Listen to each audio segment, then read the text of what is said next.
بندوں کے ساتھ سب سے بڑی برائی ان کے ساتھ جھوٹ بولنا ہے۔ علم کے بعد بے علمی علم پر یقین کم کر دیتی ہے۔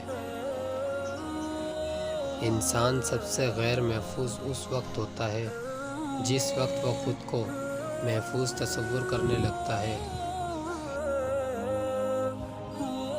موت زندگی کا پہلا اور آخری تجربہ ہے، کیونکہ اس کے بعد ہمیشہ کی زندگی ہے۔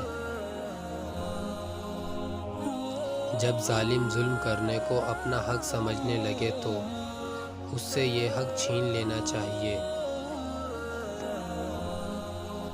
جس نے زندگی میں کسی کو تکلیف نہ پہنچائی ہو وہ قبر میں آرام اور راحت سے سوتا ہے۔ جھوٹ بولنے والے کی سچائی پر کوئی یقین نہیں کرتا۔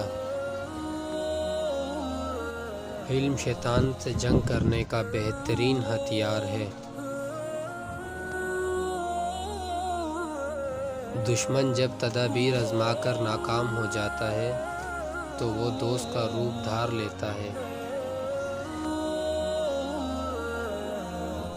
حد سے زیادہ غصہ عقل کو کھو دیتا ہے اور حد سے زیادہ نرمی بزدلی کی نشانی ہے۔ دشمن کی باتیں سنو، ان پر عمل نہ کرو۔ جب کوئی کام پیسے سے نکل سکتا ہے تو جان کو تکلیف میں نہیں ڈالنا چاہیے۔